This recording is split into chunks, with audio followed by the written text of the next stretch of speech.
Waalaikumsalam warahmatullahi wabarakatuh. Selamat siang, Ibu Guru semuanya. Hari ini saya akan memaparkan rencana tindak lanjut tentang kegiatan olahraga. Di sini saya mengusung tentang bola beracun. Jadi judulnya adalah Let's Play Poison Ball. Oke, kenapa saya ngambilnya bola beracun nih? Yang pertama, hasil survei saya itu bisa dari melalui interview dan juga saya melihat pencapaian dari peserta didik yang saya ajar ya. Itu dilihat bahwa kesimpulannya perlu peningkatan semangat sportivitas supaya mereka itu kalau bermain itu lebih sportif lagi. Kemudian bagaimana membangun kerja sama tim, juga meningkatkan gimana ya supaya mereka tuh lebih sehat lagi jasmaninya. Kemudian sekaligus mewujudkan visi sekolah kita, yaitu menunjuk tinggi nilai-nilai karakter. Kemudian yang kedua, saya bermaksud menyelenggarakan program Let's Play Poison Ball ini antar kelas, jadi kelas 7, 8, dan 9 semuanya pada kegiatan Classmeet tahun ini nanti di bulan Desember. Kemudian permainan bola beracun ini masuk ke dalam materi PJOK, yaitu salah satunya adalah di dalam permainan invasi tentang serang menyerang. Kan biasanya kita ada sepak bola, ada basket, mungkin yang kita tahu ya, itu kan ada serangan dan juga ada bertahan seperti itu. Sama dengan permainan bola beracun juga. Nah, di dalam permainan bola beracun ini dapat mengembangkan kognitif ya, pengetahuan peserta didik, kemudian psikomotor, geraknya, afektif, sikapnya, dan juga kreativitas mereka. Kenapa saya pilih permainan bola beracun? Yang pertama, siswa sebenarnya udah pernah main bola beracun ini dan terlihat itu lebih senang, bahagia, menyenangkan gitu. Permainannya sederhana banget cara mainnya. Tidak banyak aturan seperti bermain basket mungkin atau futsal gitu ya, atau volley juga kan lebih banyak dan itu lebih kepada cabang olahraga. Tapi kalau permainan bola beracun ini lebih ke permainan yang menyenangkan untuk mereka. Mungkin hampir sama dengan permainan tradisional misalnya seperti itu ya. Kemudian saya akan mengadopsi dari Sport Education Model atau SEM. Apa sih SEM itu? Nah, SEM ini tuh menekankan partisipasi sangat aktif untuk peserta didik kita semuanya. Di dalam SEM itu dapat mengembangkan keterampilan sosialnya, kemudian pembentukan karakter melalui kegiatan olahraga ini, yaitu bermain bola beracun. Kemudian di dalam SEM ini juga menciptakan lingkungan belajar yang menyenangkan. Nah itu tadi ya, menyenangkan, kemudian menantang karena ada lawannya dan jarang mungkin dimainkan di luar ya. Biasanya hanya tertentu aja kalau bola beracun ini. Kemudian juga bermakna bagi mereka. Bermaknanya yaitu mereka tuh bisa merasa, oh begini ya ternyata bermain bola beracun harus kerja sama tim, misalnya seperti itu. Kemudian di dalam SEM ini peserta didik didorong untuk terlibat aktif dan memiliki suara, pilihan, dan kepemilikan dalam setiap tahap kegiatan, yaitu mereka bekerja sama dalam satu kelas misalnya ya, akan membagi peran. Misalnya ada yang menjadi supporter, kemudian ada yang menjadi atlet, ada yang menjadi pelatih, ada juga yang menjadi panitia penyelenggaraan di acara ini. Nah tujuannya yaitu yang pertama, peserta didik mampu memahami tugas dari perannya masing-masing. Seperti tadi saya sebutkan, perannya ada atlet. Nah sebagai atlet dia harus seperti apa? Berarti dia harus berlatih, membentuk kerjasama tim supaya bisa tampil terbaik nanti ketika kelasnya bertanding, gitu kan. Kemudian ada juga peran pelatih sebagai apa sih? Dia juga harus memahami perannya sebagai pelatih, berarti harus menyusun program untuk teman-temannya yang menjadi atlet. Nanti ketika bertanding harus menyusun strategi gimana caranya supaya timnya itu bisa mendapatkan hasil yang maksimal. Kemudian supporter berarti mereka harus membuat apa nih? Misalnya mereka membuat pakai karton gitu. Misalnya semangat kelas 7A misalnya kayak gitu ya, atau apa seperti itu. Dan mereka membuat itu semuanya kerjasama bagi yang memilih sebagai supporter. Kemudian untuk panitia itu saya rencananya mengkhususkan di kelas 9 karena secara kognitifnya mereka juga lebih paham, sudah terbiasa. Jadi panitia itu di kelas 9. Nah, panitia nanti anak-anak ada yang memilih sebagai panitia untuk di kelas 9. Kemudian peserta didik mampu mengaplikasikan tugasnya dari perannya masing-masing dalam pertandingan bola beracun ini. Terus peserta didik juga menunjukkan sikap disiplin, bertanggung jawab, dapat bekerja sama, sportif selama proses pembelajaran dan juga dalam permainan ketika nanti berlangsung. Jadi kegiatan ini tidak semata-mata hanya ketika hari H ketika kelas min saja, tapi sebulan ke belakang ini, berarti dari mulai sekarang, dimulai dari minggu depan itu akan mulai dilaksanakan di pembelajaran PJOK. Dari mulai berbagi peran, kemudian menyusun rencana supaya kelasnya ini maksimal sesuai perannya masing-masing. Seperti itu.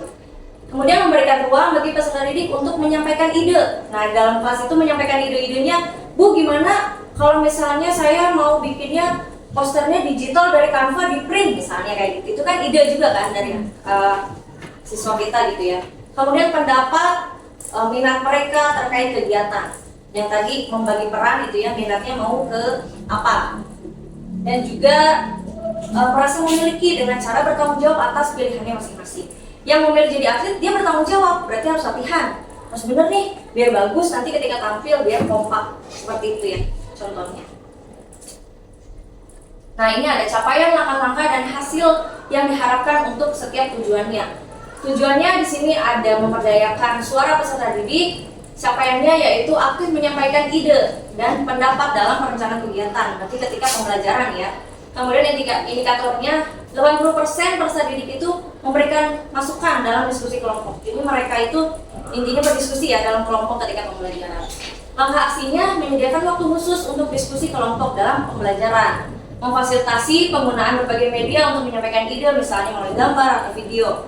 Seperti itu. Kemudian keterlibatan peserta didiknya, peserta didik menjadi moderator diskusi dalam satu kelompok dan dicatat hasil diskusinya, kemudian dipresentasikan ide dari kelompoknya.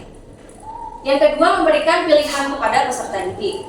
Pilihannya, mereka dapat memilih peran sesuai dengan minat dan kemampuannya. 100% peserta didik memiliki peran yang sesuai dengan minatnya, karena semuanya harus memiliki peran, tidak ada yang tidak memiliki peran. Minimal jadi supporter, walaupun tidak bisa jadi atlet, tidak bisa jadi pelatih, tidak bisa jadi panitia, seperti itu.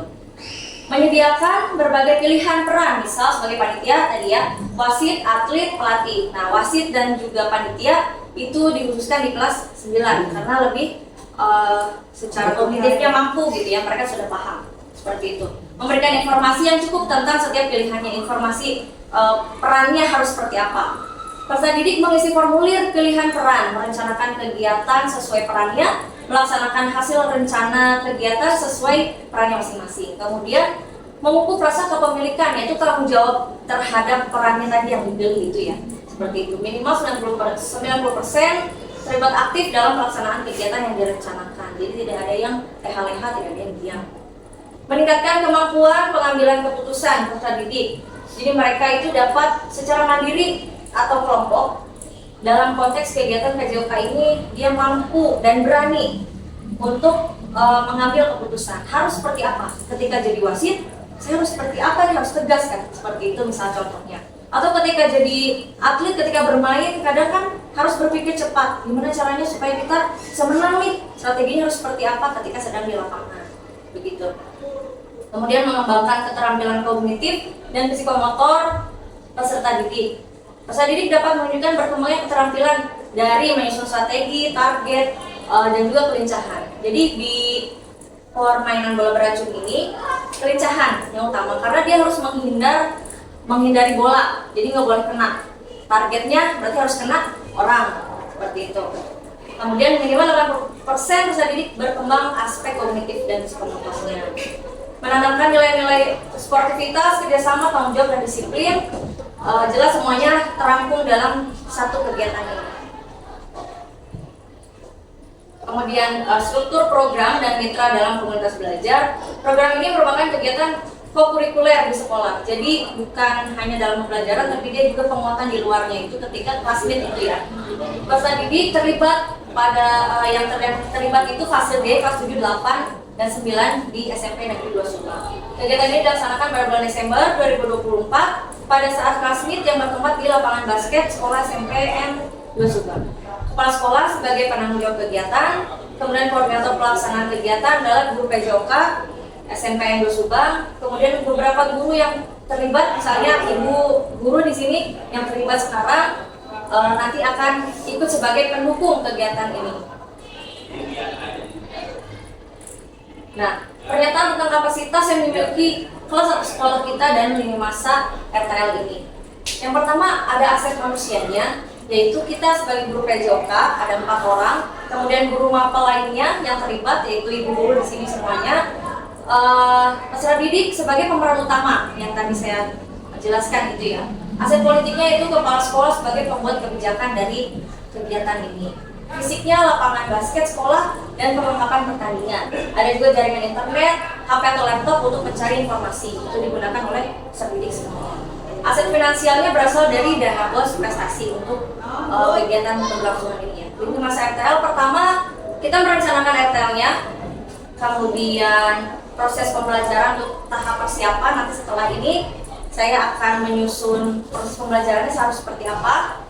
Kemudian penilaian pada pertandingan Let's Play Question Ball. Kemudian terakhir ada evaluasi dan refleksi kegiatan ini.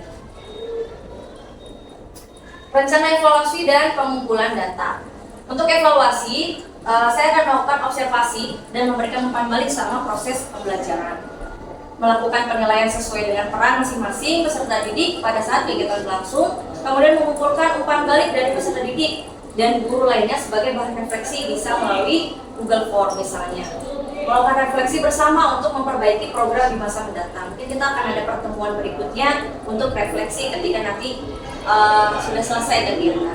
Untuk pengumpulan data, wawancara dengan peserta didik dan guru, dengan wawancara atau melalui Google Form dari peserta didik tentang pengalaman mereka selama pembelajaran ini.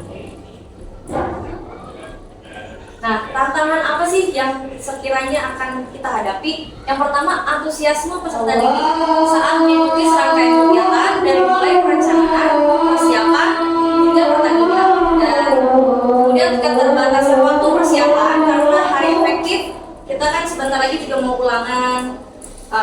mau asesmen ya, asesmen akhir semester. Dari kali itu misalnya sudah padat dan juga mungkin akan terpotong dengan kegiatan-kegiatan lainnya. Cuaca, nah sekarang kita sedang menghadapi cuaca yang tidak menentu. Pagi panas, kemudian siang bisa tiba-tiba hujan. Nah itu yang jadi kendala biasanya dalam membagi waktu ke jadwal pertandingan. Sekian pemaparan rencana tindak lanjut dari saya tentang permainan bola beracun. Mungkin ada yang mau disampaikan, ditanyakan, atau mungkin ada masukan? Boleh. Maksudnya, boleh? Oke, ini rencana yang sangat bagus ya, apalagi anak-anak sekarang itu Ibu Bapak, mereka tuh pada mager. Ini kan untuk pembelajaran bola beracun itu activity kan perencananya kesempatan mereka juga, jadi kalau mereka masih gerak. Ini salah satu olahraga yang cukup baik sih, apalagi kebersamaan mereka, kolaborasi mereka sama kerjasama mereka. Nanti ketika pertandingan itu emang terlihat gitu. Jadi mungkin mereka juga udah paham mungkin ya, terus saling menyalahkan dan lain-lain, karena sulit tuh anak-anak sekarang itu. Mungkin ada beberapa anak siswa yang dia tuh tidak mau kayak tidak mau mengalas apa gitu kan. Jadi ini bagus terlibat semua, mungkin kelas 7-8 sebagai peserta, kelas 9 semua terlibat jadi panitia, pasti ada wasit lah mungkin ya. Kita buat juga mungkin hanya menonton saja. Ini lebih bagus nih seperti ini, jadi activity kalau misalnya volley, basket yang gerak-gerak itu udah biasa. Kalau beracun kan maksudnya semua juga pasti gerak nih, mereka berusaha, jadi berusaha semaksimal mungkin dia gerak dari kecepatan paling gitu yang mager-mager ya. Itu pembelajaran permainan bola beracun itu pasti agak lincah kan, sih tadi. Jadi pasti harus itu bagus sih.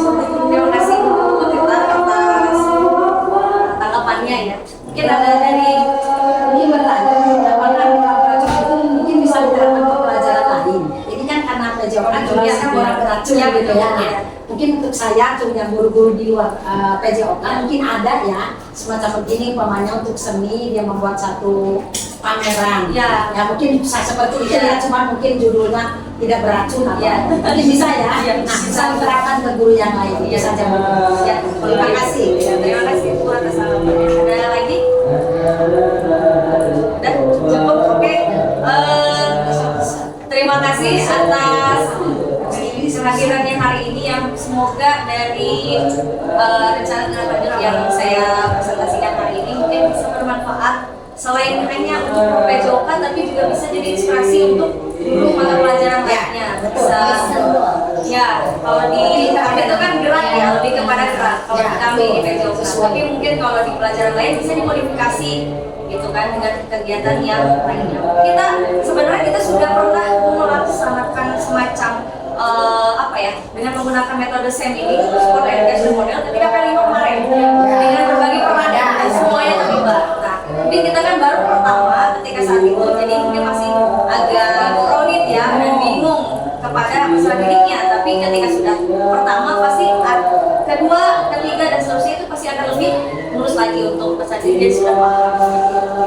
Baik, saya akhiri di sini. Terima kasih sebelumnya dan sesudahnya. Kita tutup. Assalamualaikum warahmatullahi wabarakatuh. Waalaikumsalam warahmatullahi wabarakatuh.